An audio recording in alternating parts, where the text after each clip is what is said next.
This is Justin. And this is Haley, and you're listening to The Price of Avocado Toast. We're a married millennial couple wanting to normalize conversations about money. We want to hear about your highs and your lows, The do's and the don'ts on your path towards financial freedom.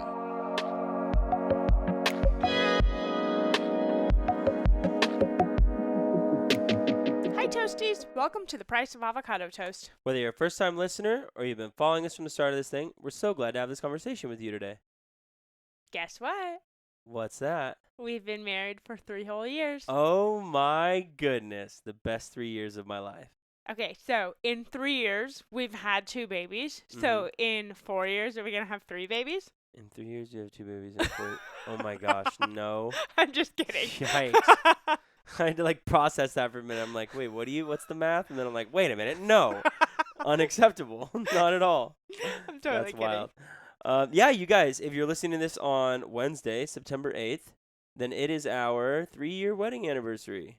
Woo! Haley and I tied the knot 3 years ago. So we figured in memory of our anniversary eve and the fact that I'm still recovering from COVID pretty much, we should have another short episode.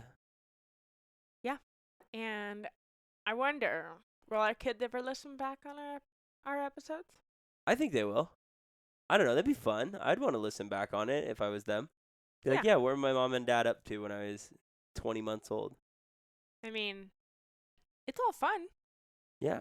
All right. So 3 years ago, let's talk about the big financial journey that's happened in our 3 years of marriage. And then I do want to talk about the differences in our anniversary from the first year to now, because it's just kind of crazy. Yeah, so, geez, I mean, let's start at the beginning. We had a $30,000 wedding. Was that what it was? Yeah. It was about $30,000. That doesn't include the honeymoon. Yeah, and we went to a couple, venue places, and they were like, yeah, out the door, if you want to do it with us, it'd be about $24,000. And we were like, God, that's way too much. We're not going to pay that. And then we decided to do it on our own and spent more. We just totally blew that one. Totally messed it up. No, we didn't, though, because I told you that it was going to be about 30,000, and you were like, no way, we can do 15, and I'm like, no, we really can't with the location and how many people. It just wasn't really possible. We could have done it like a backyard wedding or something, but not in our backyard. Our backyard wasn't that big. I guess I just didn't understand quite what the wedding financial world was like. I didn't really have a great idea of what everything was.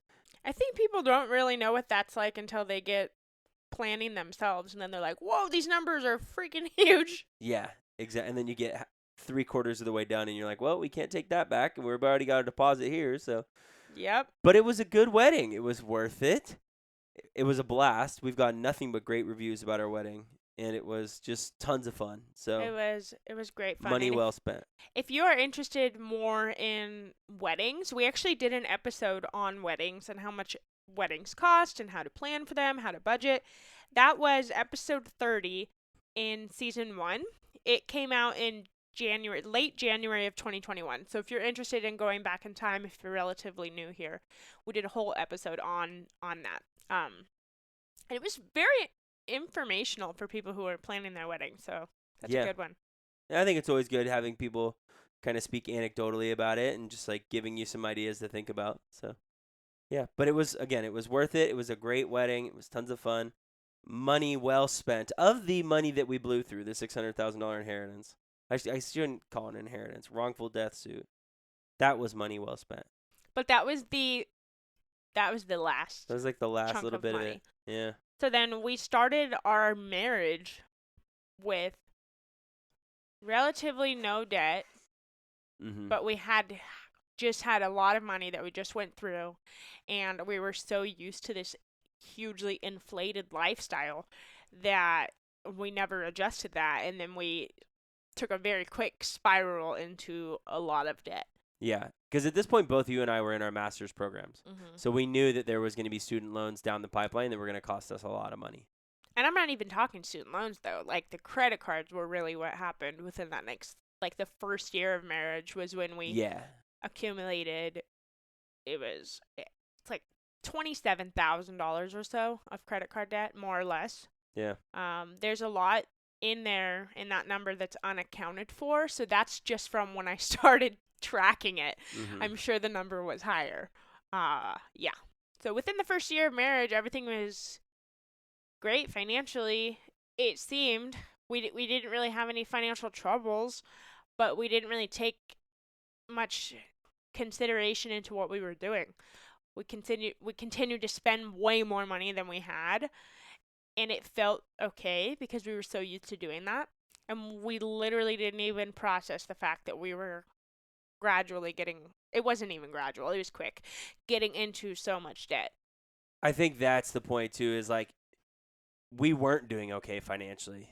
We were like trying to beat out this like burning fire Yeah. of lava coming behind us, and we didn't know any better, but it was going to catch up to us eventually. So while we were maybe naive to it in the first year of marriage, like it was going to be downhill fast once it finally got there. Yeah, we didn't feel what it felt like to have $1,000 of minimum payments because we weren't paying attention.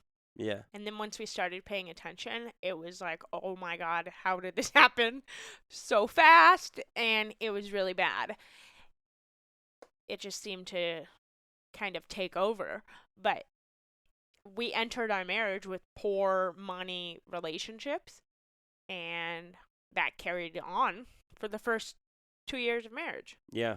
And so, I would say not 2 years quite, because it was like a year and a couple months into our marriage That's right. that we like got started on our debt-free journey. Yeah. And so it's really cool to think that now we've been on this like financial journey longer in our relationship than we were, not on it, so to speak. Well, I guess at least in our married relationship. Yeah. We were dating before that, but so it's really cool to see how far we've come in just a short amount of time as we come to the, the third anniversary of our wedding, just to see the difference in those days and those weeks and months through it all has been really cool.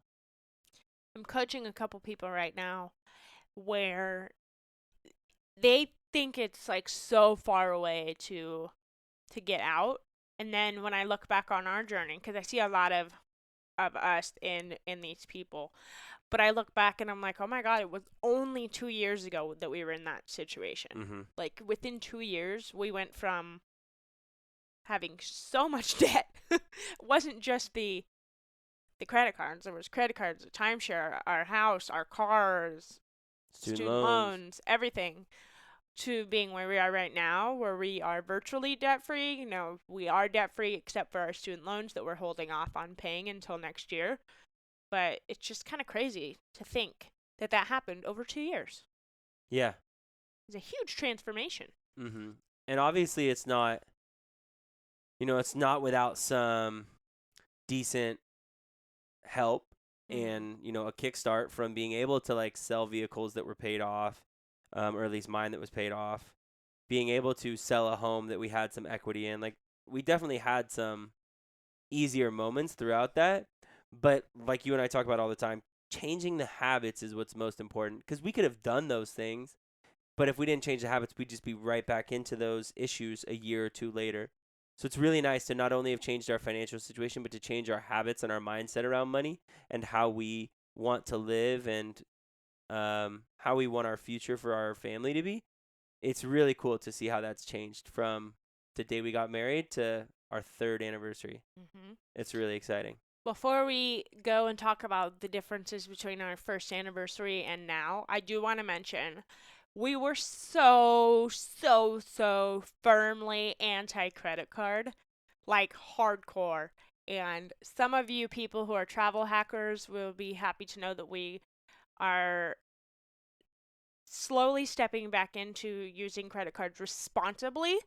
And we just charged something to Justin's Wells Fargo card last month and got the statement and paid it in full. And I don't think I've ever paid a credit card off in full. So it's just really cool to have that be a responsible thing that we're doing. It's not irresponsibly using credit cards to charge things we can't afford. It's more strategic. And we said we would never, ever touch credit cards. And we've changed our perspective on that.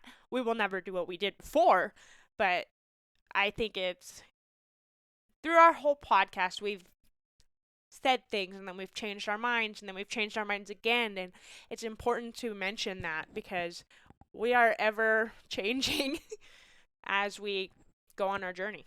Yeah, and it's really important too that you have people that speak into your life or that you have conversations with that you trust and can listen to. We've had some great conversations with our friend David about, using credit cards, and we've had conversations with Julia from GeoBreeze.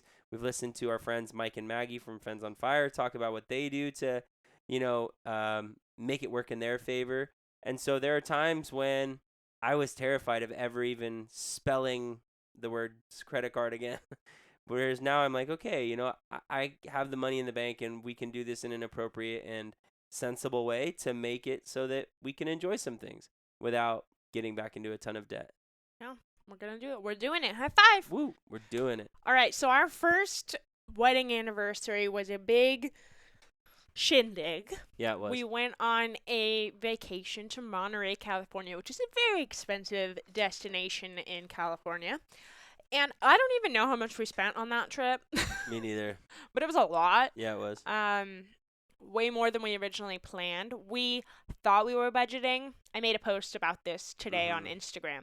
But we set aside some money for the trip, but didn't consider anything else. Yeah, not because even we close weren't to enough. Yeah, we weren't on a budget at the time. So we just said, "Oh, okay, for example, this trip is going to cost us $500. We'll just spend $500 next month on the trip."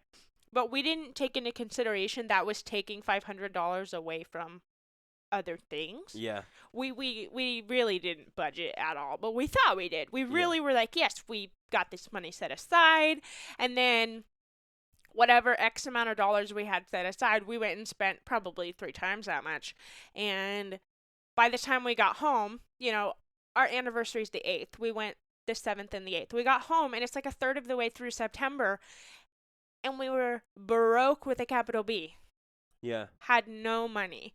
And I think it's important to mention that during this time, this was the first time ever in our relationship and in our marriage that both of us had careers.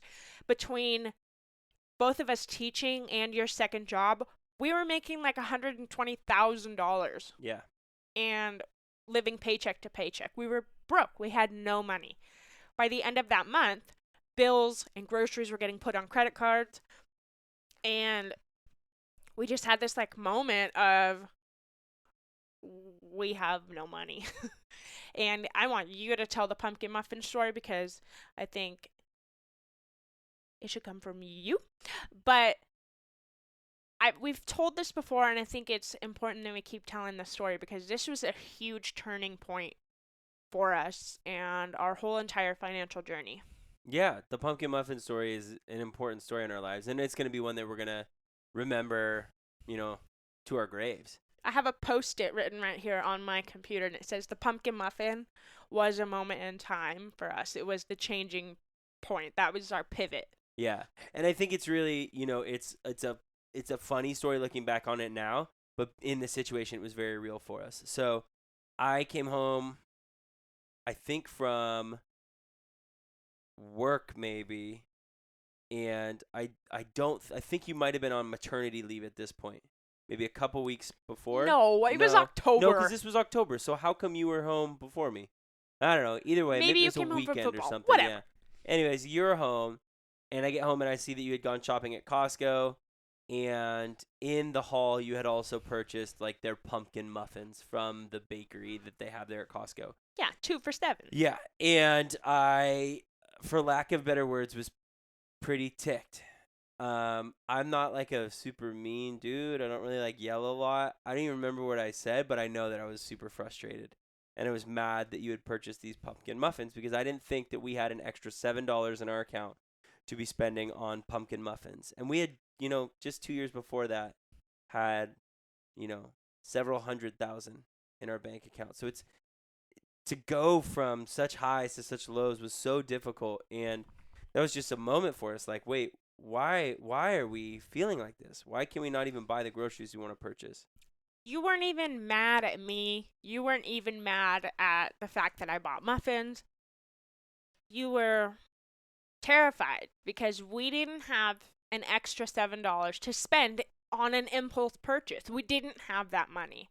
We had finally just gotten our careers and made sure to put everything on credit cards. I don't even know where the money was going. But that was the point where we were like, okay, if we don't have $7 to buy one random thing at the grocery store, then there is a problem. Yeah, absolutely. So we put our entire first anniversary on a credit card. We get home and then we have an argument about pumpkin muffins.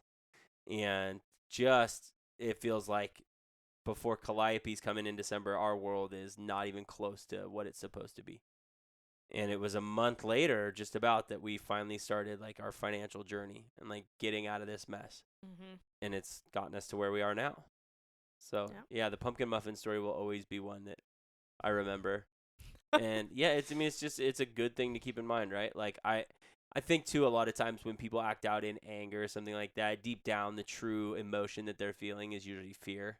Yeah. Right. And so I think you're right. Like there was probably just a lot of me that was really scared. And I've mentioned too, there was times when like when I said that I drove out to work one morning and was just sobbing because I'm like, I'm a failure. Like, and now I was scared. I was scared that like my new daughter was going to come in the world and I wasn't going to be able to provide for my wife and my daughter. And so, yeah, the pumpkin muffin story is hugely important to us. And we can joke about it now. But again, in the moment, it was very real and very terrifying for us. And it was the turning point. Yeah. That was when we decided to really sit down and actually create a budget, not just pretend make a budget. Yeah. We got a budgeting app and we got serious, and that's when we, started following Dave Ramsey, who we don't follow anymore, but that I can't not credit that part of our life. Yeah. That's what got us started. Yeah. And I will forever be thankful for that. Yeah. And it's really cool too because then we had our second anniversary, which unfortunately, was like right in the middle of COVID. It's September of 2020, so right in the middle of COVID, but we were able to go out to dinner. There were some restaurants that were outdoor dining open, and my brother and his wife came over to watch Calliope for us. We had budgeted like $150, I think, for dinner. That's all we were gonna do because we were still in the getting out of debt journey, and we decided, yeah, $150 is what we were gonna do. So we went out to a really nice restaurant, and I knew the manager who ended up comping the entire meal for us, including the drinks that we got. So it was really cool because we were able to leave a $100 tip, which was really, really fun. And that felt super good because if we were like, I think if we were still in our like debt free, or if we were still in our debt mindset, we might not have left that $100. Maybe it would have been something else. But because we had budgeted for it and we knew that we could do that, that felt really good to do that. That was a really cool anniversary thing. That was cool. That was a great, great time because we also, well, A, COVID, and B, serious budgeting, hadn't gone out to dinner in probably 6 months at that point. Maybe even longer. Oh, at least because we had Calliope. Yeah. It was probably like 9 months, Yeah. however old Calliope was. So it was a long time. Yeah. And so we really got to enjoy dinner. And that made it so sweet the name of the place is Sweet Tea. So it made it very sweet to just be able to enjoy that time together. Yeah. And we went from some elaborate thing that we did our first year to simply having dinner together. Yeah. And that was, I had probably way more fun just having dinner. Yeah. The first year was nice, but I was very pregnant waddling around. The second year, I actually got to have some drinks and enjoy myself. Yeah, it was a lot of fun. I agree. It was awesome. And I think, we had mentioned too, like, it made it even more fun because we budgeted appropriately for it. Yeah. We knew, like, oh, we get to have this fun because we have the money for this. Mm-hmm. So that was really nice. So this year, we have $500 set aside for our anniversary. Let's go. Let's freaking go! So Justin is still in the middle of healing from COVID, and my taste is not 100%. His is most definitely at 0. No, I can't taste a thing. I can't smell a thing. And we have reservations this Saturday in like 4 days to go to a really nice restaurant, and we're probably going to end up canceling them because I do not want to drop $200 on dinner and drinks when we can't even taste it. No. So because we have that money budgeted, we're going to make sure that we get to enjoy our time when the time is right. Obviously, we just got sick. I'm glad we're not in the hospital. We're going to take some time to heal, and then maybe we'll go in a few weeks and do dinner and get couples massages or something. Or maybe we skip dinner and do something else. Yeah. But wait, it's crazy because I'm thinking back when we first had our first wedding anniversary to now. It's such a different experience because we have the money set aside, and it's a big chunk of money. I'm excited. Yeah. And if it doesn't happen this weekend, the money doesn't go anywhere. Right. It stays in our bank, and we get to use it whenever we get to it. So it's just such a good feeling. It's such a fun feeling. I don't know. There was one other thing I was thinking of the other day when we were kind of talking about it because we had thought about getting massages and couldn't really find a place. One thing that I thought would be really cool because this past summer I got like way more into reading than I've ever been. Like I'm reading a lot more than normal. I thought it'd be really cool to like go to like a bookstore or something and pick out like 2 or 3 books for each other that we think like the other one might enjoy, or maybe like a book that like makes us just by looking at the cover or something think of that person. Yeah, I always like adding books to my library. I don't That know. would be I'm kind of just a fun. I saw it the other day and was like, oh, that'd be really fun, and it's something that's cheaper than a massage, but could still be like a really good time. Do you think it would just add to my books of unread books on the bookshelf? Yeah, it might, but I don't know. You might feel a little bit more invested in it if I picked them out for you I'm on our sure it on our would. third wedding anniversary. You might be like, okay, my husband got this for me over our anniversary. I should probably read these. Yeah, I don't know. I guess we should mention that too. That like we would do something like that together and like maybe get each other something small like that. But like we're not doing like anything super big other than like time together or Do you like mean gifts? yeah, Yeah. a moment together. And I feel sometimes bad about that because I know that gifts are like your love language, and I know that's something you enjoy. But I also like have to remind myself that gifts show up in like different ways. They But don't always have to be just like purchase things. you're right, but quality time is my number one love language, and quality time trumps gifts. There you So go. if I were to have an experience like going out to dinner or getting a couples massage or doing something that we get to enjoy together, I guess in a massage I'm just sleeping, but it's pleasure for both of us while we're taking a nap. Yeah. But that is way more meaningful to me than something like a gift, like a Cool. tangible thing. I don't know. Well, that makes me feel good. Yeah, So quality time is my number one. Gift is number awesome. two. Perfect. Those are your bottom two. Those are my bottom two. So. Well, our third trip around the sun together as married couple. I don't know if that's how that works. It's kind of like the birthday is your trip around the sun. I don't know. It's our third wedding anniversary. I'm really glad to be married to you, and I just love you so much. Thanks for marrying me. I Thank love you you. for letting me marry I you. had to ask you to marry me. I had to ask you to ask me to marry you 5,000 times, but you finally did it. So, thank you. I did. Hey, you know what we ought to do tomorrow on Instagram? We should post the highlight reel from our wedding. I feel like we did it last year too, but we should totally do it again tomorrow. Okay. So people can see the little highlight clip from our wedding. They'll be like, yeah, that looks like a $30,000 wedding. It was a total $30,000 wedding. That's awesome. Okay, so what notes do you have to wrap up the episode? You said you wanted to share a couple things. I have two things. And the first thing is you have to tune in next week and the following week. On the 15th and the 22nd, we are doing a little mini series for MLMs, multi level marketing. We're going to show both sides of it. We spoke to two people. One person had a horrible horror story. The other person really likes network marketing and it's working really well for them. And they're able to support their family and stay home with their children. So we got to hear both sides. And I think it's very important that both sides are heard. The debt-free community is really anti multi-level marketing, and I think there's a lot to learn from both of the interviews, and I think it's really important that everyone tunes in for that. Did you enjoy those? I did. I think yeah, I agree with you. It's really important to give people a moment to speak and to like actually hear them. And they were both good conversations. Yeah. Yeah. So even if you're super hashtag no MLMs, I think you should tune in and let us know what you think. The second thing I have to say is if you live in California, which majority of our listeners do live in California, there is an election coming up next Tuesday, the 14th of September. Please do not forget to vote. I personally do not care what side you're on, but it is very important that everyone votes. Yeah, it's important to participate in the democratic process. But beyond that, I will say that the recall as a whole, wildly undemocratic when you actually look at it. Like the way that it can all work, it's just it makes no sense to me. I was talking with a friend who's a history teacher down in L.A.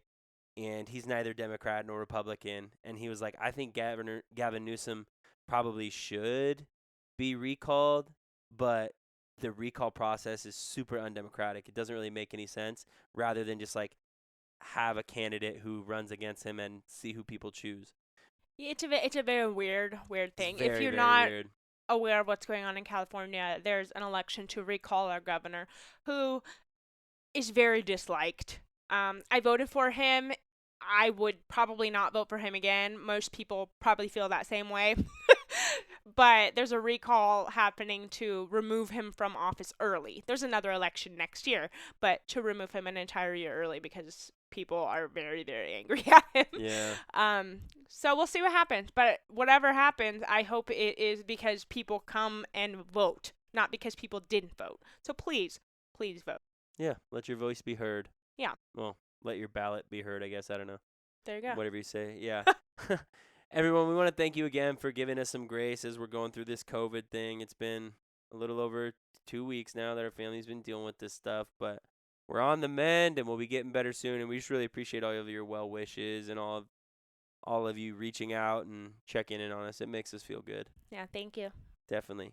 That's going to do it for this wedding anniversary edition of the Price of Avocado Toast.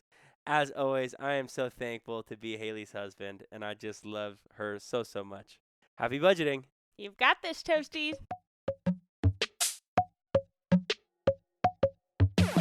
Thanks for listening to the Price of Avocado Toast. If you vibed with this episode, share it with a friend that you're comfortable having money talks with.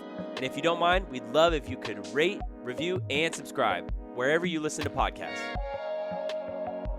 If you're in need of my support as a financial coach, message me on Instagram. I'd love to help in any way that I can. Until next time.